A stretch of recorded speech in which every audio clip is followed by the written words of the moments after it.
ഏതൊരു പുരോഗമന സമൂഹത്തിന്റെയും വളരെ വലിയൊരു ഭാഗമായിരിക്കും ടെക്നോളജി. സാങ്കേതിക വിദ്യകളുടെ സഹായം കൊണ്ട് മാത്രമാണ് ഇന്ന് നമ്മുടെ ലോകം ഇത്രയേറെ പുരോഗമിച്ചത്. നമ്മുടെ ദൈനംദിന ജീവിതത്തിൽ നമ്മൾ അറിയാതെ തന്നെ നമ്മുടെ ഭാഗമായി മാറിയ പല ടെക്നോളജികളും ഇപ്പോൾ നമുക്കൊട്ടും തന്നെ ഒഴിവാക്കാൻ പറ്റാത്ത ഘടകങ്ങളായി മാറിക്കഴിഞ്ഞു. ഏതൊരു ശാസ്ത്രമേഖലയും വളരണമെങ്കിൽ അതിന് ടെക്നോളജിയുടെ സഹായം അത്യാവശ്യമാണ്. ഈ വീഡിയോ കാണാൻ ഉപയോഗിക്കുന്ന മൊബൈൽ ഫോൺ പോലും ടെക്നോളജിയുടെ ഒരു സംഭാവനയാണ്. ചുരുക്കി പറഞ്ഞാൽ, ടെക്നോളജി ഇല്ലാത്ത ഒരു ലോകത്തിനെ കുറിച്ച് നമുക്കിന്ന് ചിന്തിക്കാൻ പോലും കഴിയില്ല. എന്നാൽ ഇന്ന് നമ്മൾ പല ടെക്നോളജികളെയും അത്യധികമായി ദുരുപയോഗിച്ചു കൊണ്ടിരിക്കുകയാണ്. ഈ ദുരുപയോഗം കാരണം ഭൂമിയുടെ പല പ്രകൃതി സമ്പത്തുകളും കൂടെയാണ് നശിച്ചുകൊണ്ടിരിക്കുന്നത്. അതിനാൽ തന്നെ ഇനിയും ഏതാനും ചില നൂറ്റാണ്ടുകൾക്കുള്ളിൽ ഇന്ന് നമ്മൾ ഉപയോഗിക്കുന്ന പല ടെക്നോളജികളും നമ്മുടെ ദുരുപയോഗം കാരണം കാലഹരണപ്പെടും. അങ്ങനെ നമ്മൾ ദുരുപയോഗിച്ചു കൊണ്ടിരിക്കുന്ന ടെക്നോളജികൾ ഏതൊക്കെയാണെന്ന് നമുക്ക് നോക്കാം.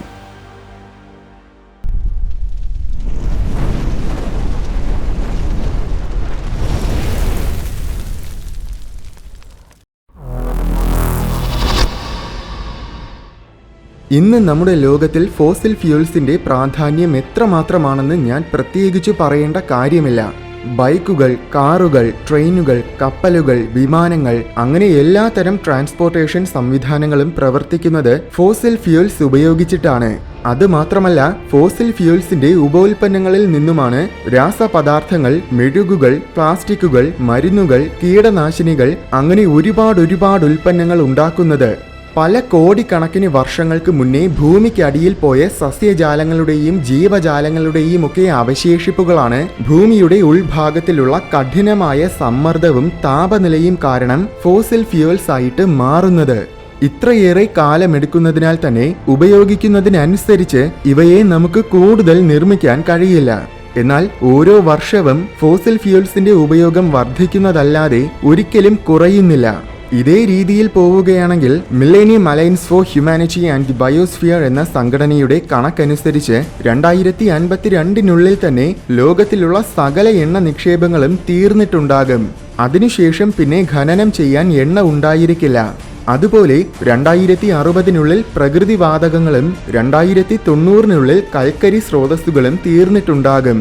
ഫോസിൽ ഫ്യൂൽസ് നമ്മൾ ഉപയോഗിക്കാൻ തുടങ്ങിയത് ഏതാനും ചില നൂറ്റാണ്ടുകൾക്ക് മുൻപ് മുതൽ മാത്രമാണ്. അപ്പോൾ പല കോടിക്കണക്കിന് വർഷങ്ങൾ കൊണ്ട് ഭൂമി ഉണ്ടാക്കിയ പ്രകൃതി സമ്പത്തിനെ മുഴുവൻ തീർക്കാൻ നമുക്ക് വേണ്ടി വന്നത് വെറും നൂറ്റാണ്ടുകൾ മാത്രം. 2052 എണ്ണ മുഴുവൻ തീരുമെന്നും 2090 കൽക്കരി മുഴുവൻ തീരുമെന്നുമൊക്കെ പറയുന്നത് നമ്മൾ നിലവിൽ കണ്ടുപിടിച്ചിട്ടുള്ള സ്രോതസ്സുകളുടെ അടിസ്ഥാനത്തിൽ മാത്രമാണ്. അമേരിക്കൻ പെട്രോളിയം ഇൻസ്റ്റിറ്റ്യൂട്ടിന്റെ 1999 കണക്കനുസരിച്ച് ലോകത്തിലെ എണ്ണ സ്രോതസ്സുകളിൽ അവശേഷിക്കുന്നത് 2 ട്രില്യൺ ബാരൽസ് എണ്ണയാണ്. എന്നാൽ 2006 കാംബ്രിഡ്ജ് എനർജി റിസർച്ച് അസോസിയേറ്റ്സ് പുറത്തിറക്കിയ പഠനത്തിൽ ലോകത്തിൽ ഏകദേശം 3.8 ട്രില്യൺ ബാരൽസ് എണ്ണയുണ്ട്. അവർക്ക് കണക്കുകൂട്ടൽ തെറ്റിപ്പോയതല്ല, ശരിക്കും അത്രയും വർഷങ്ങൾക്കുള്ളിൽ കൂടുതൽ എണ്ണ നിക്ഷേപങ്ങൾ കണ്ടെത്തിയിരുന്നു. അതുപോലെ ഒരുപക്ഷെ ഇതുവരെ നമ്മൾ കണ്ടെത്തിയിട്ടില്ലാത്ത നിക്ഷേപങ്ങൾ ഇനിയും ഭൂമിക്കടിയിൽ ഉണ്ടായിരിക്കാം. പക്ഷേ നിലവിൽ അത് നമുക്കറിയാൻ യാതൊരു മാർഗവുമില്ല. എന്നാൽ എന്തു തന്നെ ആയാലും ഇനി അഥവാ കൂടുതൽ എണ്ണ സ്രോതസ്സുകൾ കണ്ടുപിടിച്ചാൽ തന്നെ ഇനിയും ഏതാനും ചില നൂറ്റാണ്ടുകൾക്കുള്ളിൽ ഫോസിൽ ഫ്യൂൽസ് എല്ലാം പൂർണ്ണമായും തീർന്നു പോകുമെന്നത് തീർച്ചയാണ്. കാരണം അതൊരു നോൺ റിന്യൂവബിൾ സ്രോതസ്സാണ്. അതായത് ഉപയോഗിക്കുന്നതിനനുസരിച്ച് കൂടുതൽ ഉണ്ടാകാത്ത പ്രകൃതിദത്തമായ സ്രോതസ്. അതിനാൽ തന്നെ എത്ര വൻ തോതിൽ ഫോസിൽ ഫ്യൂൽസ് ഉണ്ടെങ്കിലും അവ വളരെ വേഗം തീർന്നു പോകും. അതേസമയം അത് കൂടുതൽ ഉണ്ടാക്കണമെങ്കിൽ വീണ്ടും കോടിക്കണക്കിന് വർഷങ്ങൾ എടുക്കുകയും ചെയ്യും. ഭാഗ്യവശാൽ ഇനിയൊരു കാലത്തിൽ ഫോസിൽ ഫ്യൂൽസ് മുഴുവൻ നശിക്കുമ്പോഴും അതിനെ നേരിടാൻ ഇപ്പോൾ തന്നെ മനുഷ്യരാശി പുരോഗമിച്ചു കഴിഞ്ഞു. ഇന്ന് നമ്മുടെ നാട്ടിൽ ഇലക്ട്രിക് വാഹനങ്ങളുടെ ഉപയോഗം വളരെ വലിയ തോതിൽ കൂടി വരുന്നുണ്ട്. പണ്ടത്തെ കൽക്കരി പ്ലാന്റുകളെല്ലാം ന്യൂക്ലിയർ പ്ലാന്റുകളായി പുനഃസ്ഥാപിക്കപ്പെടുന്നുണ്ട്. സോളാർ എനർജിയും വിൻഡ് എനർജിയും പോലെയുള്ള ഊർജോൽപാദന രീതികൾ കൂടി വരികയാണ്. അതിനാൽ തന്നെ ഇനിയൊരിക്കൽ ഫോസിൽ ഫ്യൂൽസ് എല്ലാം തീരുന്ന കാലത്തിൽ ഊർജത്തിനു വേണ്ടി ഇതുപോലെയുള്ള റിന്യൂവബിൾ റിസോഴ്സുകളായിരിക്കും നമ്മൾ ഉപയോഗിക്കുന്നത്. അതുപോലെ എടുത്തു പറയേണ്ട മറ്റൊരു കാര്യമാണ് ഫ്യൂഷൻ എനർജി. ആർട്ടിഫിഷ്യൽ സൺ എന്ന പേരിൽ അറിയപ്പെടുന്ന ചൈനയുടെ ഫ്യൂഷൻ റിയാക്ടർ പരീക്ഷണം ലോക പ്രശസ്തമാണ്. അതുപോലെ ഇന്ന് പല രാജ്യങ്ങളും ഫ്യൂഷൻ എനർജി സാധ്യമാക്കാനുള്ള ശ്രമങ്ങൾ നടത്തിക്കൊണ്ടിരിക്കുകയാണ്. സാധ്യമാക്കുക എന്ന് പറയുമ്പോൾ ഫ്യൂഷൻ എനർജി സാധ്യമാണെന്ന് പണ്ടേ തന്നെ തെളിയിക്കപ്പെട്ട കാര്യമാണ്. പക്ഷേ അത് ചിലവ് കുറഞ്ഞ രീതിയിൽ നിർമ്മിക്കാൻ പറ്റിയാൽ മാത്രമേ വാണിജ്യപരമായിട്ട് അതിനെ നമുക്ക് ഉപയോഗിക്കാൻ കഴിയുകയുള്ളൂ. അങ്ങനെ അത് സാധ്യമായി കഴിഞ്ഞാലുള്ള നേട്ടങ്ങൾ എന്നത് അനന്തമാണ്. പിന്നെ നമുക്ക് മറ്റൊരു ഊർജ്ജ സ്രോതസ്സിനെ കുറിച്ച് ചിന്തിക്കുക പോലും വേണ്ട. നമ്മുടെ ദൈനംദിന ജീവിതത്തിന്റെ വളരെ പ്രധാനപ്പെട്ട ഒരു ഘടകമാണ് സാറ്റലൈറ്റ്സ്. മൊബൈൽ ഫോണിലുള്ള GPS പ്രവർത്തിക്കണമെങ്കിലും എയർപ്ലെയിനുകൾ ആശയവിനിമയം നടത്തണമെങ്കിലും അങ്ങനെ പല പല കാര്യങ്ങൾക്ക് സാറ്റലൈറ്റ്സ് മാത്രമാണ് ഏക ആശ്രയം. അതുമാത്രമല്ല, ചിലയിടങ്ങളിൽ ഇന്റർനെറ്റ് ലഭ്യമാകുന്നതും കമ്മ്യൂണിക്കേഷൻസ് നടത്തുന്നതുമൊക്കെ സാറ്റലൈറ്റ്സിലൂടെയാണ്. ഇതിനൊക്കെ പുറമെ ഏറ്റവും പ്രധാനപ്പെട്ട കാര്യമെന്നത് കാലാവസ്ഥാ പ്രവചനം നടത്തുന്നവർക്ക് നാളെ കോരിച്ചൊരിയുന്ന മഴയാണെങ്കിൽ നാളെ കടുത്ത വെയിലായിരിക്കുമെന്ന് പ്രവചിക്കാൻ സാറ്റലൈറ്റുകൾ വളരെ അത്യാവശ്യമാണ്. ഇത്രയേറെ അത്യാവശ്യമായതുകൊണ്ട് തന്നെ ഒത്തിരിയേറെ സാറ്റലൈറ്റുകൾ ഇന്ന് ഭൂമിക്ക് ചുറ്റും വലം വയ്ക്കുന്നുണ്ട്. 1957 ആദ്യത്തെ മനുഷ്യനിർമ്മിത സാറ്റലൈറ്റായ സ്പുട്നിക് 1ന്റെ വിക്ഷേപണത്തിനു ശേഷം പിന്നെ ലോകരാജ്യങ്ങളെല്ലാം തന്നെ നിരന്തരമായിട്ട് സാറ്റലൈറ്റുകൾ വിക്ഷേപിച്ചുകൊണ്ടിരിക്കുകയാണ്. ഏകദേശം 2010 വരെ പ്രതിവർഷം ശരാശരി 50 മുതൽ 100 സാറ്റലൈറ്റുകൾ വരെ മാത്രമാണ് വിക്ഷേപിച്ചിരുന്നത്. എന്നാൽ അതിനുശേഷം ഈ അളവ് കുത്തനെ ഉയരാൻ തുടങ്ങി. ഇപ്പോൾ 1500-ൽ കൂടുതൽ സാറ്റലൈറ്റുകളാണ് ഓരോ വർഷവും ബഹിരാകാശത്തിലേക്ക് വിക്ഷേപിക്കുന്നത്. ഇന്ന് ഏകദേശം 9000-ത്തോളം സാറ്റലൈറ്റുകൾ ഭൂമിക്ക് ചുറ്റും വലം വെക്കുന്നുണ്ടെന്നാണ് കണക്ക്. അതിൽ പകുതിയോളം മാത്രമാണ് നിലവിൽ പ്രവർത്തനക്ഷമമായിട്ടുള്ളത്. അടുത്ത ഒരു ദശകത്തിനുള്ളിൽ ആഗോളതലത്തിൽ ഇന്റർനെറ്റിന്റെ ലഭ്യത മെച്ചപ്പെടുത്തുന്നതിനായി വിക്ഷേപിക്കാനിരിക്കുന്ന ഉപഗ്രഹങ്ങൾ കൂടെ ആകുമ്പോൾ സാറ്റലൈറ്റുകളുടെ എണ്ണം പല ലക്ഷങ്ങൾ വരുമെന്നാണ് കണക്കാക്കപ്പെടുന്നത്.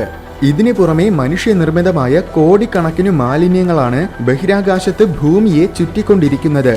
ഇതിൽ ധൂളി രൂപത്തിലും മില്ലിമീറ്റർ വലിപ്പത്തിലുമുള്ളവ മുതൽ ഭീമാകാരമായ അവശിഷ്ടങ്ങൾ വരെയുണ്ട്. വിവിധ രാജ്യങ്ങൾ തമ്മിൽ ബഹിരാകാശ ഗവേഷണങ്ങളിലും പര്യവേഷണങ്ങളിലും കടുത്ത മത്സര ബുദ്ധിയോടെ മുന്നേറുമ്പോൾ ബഹിരാകാശം കൂടുതൽ തിരക്കുള്ളതായി മാറുമ്പോൾ ബഹിരാകാശ മാലിന്യം എന്നത് ലോകത്തിന് മുന്നിൽ ഒരു വലിയ വെല്ലുവിളിയായി മാറുകയാണ്. റോക്കറ്റുകളുടെ അവശിഷ്ടങ്ങൾ, പ്രവർത്തനരഹിതമായ ഉപഗ്രഹങ്ങൾ, ബഹിരാകാശ പര്യവേഷണ പേടകങ്ങൾ, ഈ വസ്തുക്കളുടെയൊക്കെ ഭാഗങ്ങൾ, ഇവയിലെ പഴയ ബാറ്ററികൾ പൊട്ടിത്തെറിച്ച് പുറത്തുവരുന്ന പദാർത്ഥങ്ങൾ, ശീതീകരണ സംവിധാനങ്ങളിൽ നിന്നുമുള്ള ചോർച്ചകൾ, ഇങ്ങനെ പോയിക്കൊണ്ടിരിക്കുകയാണ് ബഹിരാകാശ ചപ്പുചവറുകളുടെ പട്ടിക. ഇങ്ങനെ എല്ലാ വേസ്റ്റും ചേർത്ത് ഏകദേശം 150 ദശലക്ഷത്തോളം ചപ്പുചവറുകൾ ഭൂമിക്ക് ചുറ്റും വലം വെച്ചുകൊണ്ടിരിക്കുകയാണെന്നാണ് യൂറോപ്യൻ സ്പേസ് ഏജൻസി പറയുന്നത്. ഇതിൽ വലിയൊരു ശതമാനവും ഏതാനും ചില സെന്റിമീറ്റേഴ്സ് മാത്രം വലിപ്പമുള്ളവയാണ്. പക്ഷേ വലിപ്പത്തിൽ യാതൊരു കാര്യവുമില്ല. 1 ടൺ ഭാരമുള്ള ഒരു വസ്തു, ഉദാഹരണത്തിന് 1 ടൺ ഭാരമുള്ള ഒരു ലോറി 160 km/h വേഗത്തിൽ വന്നിടിക്കുമ്പോൾ ആ ഇടിയുടെ ഊർജം എന്നത് 1 മെഗാ ജൂൾസ് ആണ്. എന്നാൽ ഭൂമിയെ വലം വെച്ചുകൊണ്ടിരിക്കുന്ന ചപ്പുചവറുകളിൽ ഏതാനും ചില കിലോഗ്രാമോളം മാത്രമുള്ള ചെറിയൊരു ബഹിരാകാശ വസ്തു ഒരു സാറ്റലൈറ്റുമായിട്ട് കൂട്ടിയിടിക്കുമ്പോൾ 1000 കണക്കിന് മുതൽ 10000 കണക്കിന് മെഗാ ജൂൾസ് ഊർജമായിരിക്കും ഉണ്ടാകുന്നത്. അപ്പോൾ വളരെ നിസ്സാരമെന്ന് കരുതുന്ന ചെറിയൊരു വസ്തു വന്ന് സാറ്റലൈറ്റുകളിൽ പതിച്ചാലും അത് കാരണം ഉണ്ടാകുന്ന നാശനഷ്ടം എന്നത് വളരെ വലുതായിരിക്കും. ഒരുപക്ഷെ ആ സാറ്റലൈറ്റ് പൂർണ്ണമായും നശിച്ചു പോവുക വരെ ചെയ്തേക്കാം. അങ്ങനെയൊരു സാറ്റലൈറ്റ് കൂട്ടിയിടിയിൽ നശിക്കുമ്പോൾ അതിൽ നിന്നും വീണ്ടും കൂടുതൽ ചപ്പുചവറുകൾ ഉണ്ടാവുകയാണ് ചെയ്യുന്നത്. ആ ചപ്പുചവറുകൾ വീണ്ടും കൂട്ടിയിടികൾ സംഭവിക്കാനുള്ള സാധ്യത കൂടുതൽ വർദ്ധിപ്പിക്കും. ഇങ്ങനെ തുടർന്നുകൊണ്ടിരുന്നാൽ ഇനിയൊരിക്കൽ ഭാവിയിൽ ബഹിരാകാശത്തിലേക്ക് റോക്കറ്റുകളും വിക്ഷേപിക്കാൻ പറ്റാത്ത തരത്തിൽ ഭൂമിക്ക് ചുറ്റും ചപ്പുചവറുകൾ കൊണ്ട് നിറയും. അതായത് അത്രയേറെ മാലിന്യങ്ങൾ ഭൂമിക്ക് ചുറ്റും കറങ്ങുന്നതിനാൽ വിക്ഷേപിക്കുന്ന റോക്കറ്റ് ബഹിരാകാശത്തിൽ എത്തുമ്പോൾ തന്നെ ഏതെങ്കിലും വസ്തു വന്ന് റോക്കറ്റിൽ ഇടിക്കുകയും അത് തകരുകയും ചെയ്യും. അങ്ങനൊരു കാലം വന്നാൽ പിന്നെ ഭൂമി വിട്ട് പോകാൻ പോലും നമുക്ക് പ്രയാസമായിരിക്കും. ഒരുപക്ഷെ അതുകൊണ്ടായിരിക്കും അങ്ങനെ സംഭവിക്കുന്നതിന് മുന്നേ ഭൂമി വിടാൻ എലോൺ മസ്ക് പ്ലാൻ ചെയ്യുന്നത്. ബഹിരാകാശ മാലിന്യം എന്നത് നമ്മൾ വളരെയേറെ ഗൗരവപരമായിട്ട് പരിഗണിക്കേണ്ട ഒരു പ്രശ്നമാണ്. നിലവിൽ സൈദ്ധാന്തികപരമായിട്ടല്ലാതെ ഈ പ്രശ്നത്തിന് പ്രായോഗികപരമായിട്ടൊരു പരിഹാരം കണ്ടുപിടിക്കാൻ നമുക്ക് സാധിച്ചിട്ടില്ല. ഹൈഡ്രജന് ശേഷം പ്രപഞ്ചത്തിൽ ഏറ്റവും കൂടുതലുള്ള എലമെന്റാണ് ഹീലിയം. പക്ഷേ ഭൂമിയിൽ അതിന്റെ ലഭ്യത വളരെ വളരെ അപൂർവമാണ്. അതിന് കാരണം ഹീലിയം എന്നത് നമ്മുടെ പീരിയോഡിക് ടേബിളിലെ തന്നെ ഏറ്റവും കനം കുറഞ്ഞ 2ാമത്തെ എലമെന്റ് ആണ്. ഇത്രയും കനം കുറഞ്ഞ വാതകത്തിനെ പിടിച്ചു നിർത്താൻ ആവശ്യമായ ഗ്രാവിറ്റി ഭൂമിക്കില്ല. അപ്പോൾ അന്തരീക്ഷത്തിന് മുകളിലെത്തുന്ന ഹീലിയം സൂര്യനിൽ നിന്നും വരുന്ന സൗരക്കാറ്റ് കാരണം അന്തരീക്ഷത്തിൽ നിന്നും വളരെ വേഗം പുറന്തള്ളപ്പെടും. ഏറ്റവും കനം കുറഞ്ഞതായ ഹൈഡ്രജനും നമ്മുടെ അന്തരീക്ഷത്തിലില്ലാത്തത് ഈ കാരണം കൊണ്ടാണ്. എന്നാൽ ജൂപ്പിറ്ററിനെ പോലെയുള്ള ഭീമൻ ഗ്രഹങ്ങൾക്ക് ഇത്രയും കനം കുറഞ്ഞ വാതകങ്ങളെ പിടിച്ചു നിർത്താൻ ആവശ്യമായ ഗ്രാവിറ്റിയുണ്ട്. അതുകൊണ്ട് തന്നെ ജൂപ്പിറ്ററിനെ പോലെയുള്ള വാതക ഭീമൻ ഗ്രഹങ്ങളിൽ ഏറ്റവും കൂടുതൽ അടങ്ങിയിരിക്കുന്നത് ഹൈഡ്രജനും ഹീലിയവുമാണ്. പക്ഷേ ഹൈഡ്രജൻ തീരെ അൺസ്റ്റേബിളായ അഥവാ സ്ഥിരതയില്ലാത്ത എലമെന്റ് ആണ്. അപ്പോൾ അത് മറ്റു പദാർത്ഥങ്ങളുമായിട്ട് വളരെ വേഗം റിയാക്ട് ചെയ്യും. അതുകൊണ്ട് ഹൈഡ്രജനെ നമുക്ക് മറ്റ് പദാർത്ഥങ്ങളിൽ നിന്നും വേർതിരിച്ചെടുക്കാനാകും. അതിനാൽ തന്നെ അതിന്റെ ലഭ്യതയും ഭൂമിയിൽ കുറവല്ല. എന്നാൽ ഹീലിയം ഒരു നോബിൾ വാതകമാണ്, അതായത് വളരെ സ്റ്റേബിളായ പദാർത്ഥം. അത്യധികം തീവ്രമായ അവസ്ഥകളിലല്ലാതെ ഇതൊരിക്കലും മറ്റു പദാർത്ഥങ്ങളുമായിട്ട് പ്രതിപ്രവർത്തിക്കുകയില്ല. ഈ ഒരു കാരണത്തിനാൽ തന്നെ പല കാര്യങ്ങൾക്കും ഏറ്റവും ഉത്തമവും സുരക്ഷിതവുമായ വാതകമാണ് ഹീലിയം. ഭൂമിക്കടിയിലുള്ള വലിയ പദാർത്ഥങ്ങളിൽ 10,000 വർഷങ്ങളുടെ സമയമെടുത്ത് നടക്കുന്ന റേഡിയേഷന്റെ അനന്തരഫലമായിട്ടാണ് ഹീലിയം ഉണ്ടാകുന്നത്. നിയന്ത്രണം ഏർപ്പെടുത്തുന്നതിന് മുന്നേ തന്നെ പണ്ട് ഒരുപാട് കമ്പനികൾ ഹീലിയം ഖനനം ചെയ്യാൻ തുടങ്ങിയിരുന്നു. അങ്ങനെ ഹീലിയത്തിന്റെ ലഭ്യത സുലഭമായപ്പോൾ അതിന്റെ മൂല്യവും കുറഞ്ഞു. അതിനാലാണ് ഇന്ന് ബലൂൺസിൽ വരെ ഹീലിയം നിറച്ചു വിൽക്കുന്നത്. ഇനിയും ഏകദേശം 30 വർഷങ്ങൾക്കുള്ളിൽ തന്നെ ഹീലിയം സ്രോതസ്സുകൾ മുഴുവൻ വറ്റിപ്പോകുമെന്നാണ് പഠനങ്ങൾ പറയുന്നത്. ഭാഗ്യവശാൽ വലിയ തോതിലുള്ള നിരവധി പുതിയ ഹീലിയം നിക്ഷേപങ്ങൾ ലോകത്തിൽ പലയിടങ്ങളിലായിട്ട് കണ്ടെത്തിയിട്ടുണ്ട്. അതിനാൽ തന്നെ പഠനങ്ങൾ പറയുന്നത് പോലെ എന്തായാലും 30 വർഷങ്ങൾക്കുള്ളിൽ ഹീലിയം തീർന്നു പോകില്ല. പക്ഷേ നിർഭാഗ്യവശാൽ പുതുതായിട്ട് കണ്ടുപിടിച്ച നിക്ഷേപങ്ങളിൽ നിന്നും ഖനനം ചെയ്തെടുക്കുക എന്നത് വളരെയേറെ പ്രയാസമുള്ള കാര്യമാണ്. ഹീലിയം തീർന്നു പോയി കഴിഞ്ഞാൽ ഒരുപാട് സാങ്കേതിക വിദ്യകൾ കുഴപ്പത്തിലാകും. വൈദ്യശാസ്ത്ര രംഗത്തിൽ ഒരു പ്രധാനപ്പെട്ട യന്ത്രമായ MRI മെഷീന്റെ കാര്യക്ഷമമായ പ്രവർത്തനത്തിന് ലിക്വിഡ് ഹീലിയം വളരെ അത്യാവശ്യമാണ്. വളരെ പെട്ടെന്ന് തന്നെ വ്യാപിക്കപ്പെടുന്നതുകൊണ്ടും എളുപ്പത്തിൽ തീ പിടിക്കാത്തതുകൊണ്ടും വാഹനങ്ങളിലെ എയർ ബാഗുകളിൽ നിറച്ചിരിക്കുന്നത് ഹീലിയമാണ്. ആധുനിക സാങ്കേതിക വിദ്യകളിൽ പല ഉപകരണങ്ങളും ഹീലിയത്തിന്റെ സാന്നിധ്യത്തിലാണ് നിർമ്മിക്കുന്നത്.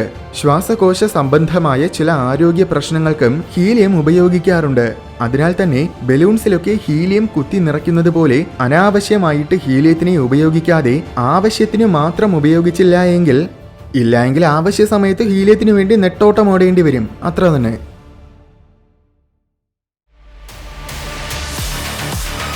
വീഡിയോ ഇഷ്ടമായെങ്കിൽ ലൈക്ക് ചെയ്യണമെന്നും ഇതുപോലെ കൗതുകവും വിജ്ഞാനവും നിറഞ്ഞ കൂടുതൽ വീഡിയോസ് കാണാനായിട്ട് ഈ ചാനൽ മറക്കാതെ സബ്സ്ക്രൈബ് ചെയ്യണമെന്നും ഓർമ്മിപ്പിക്കുന്നു.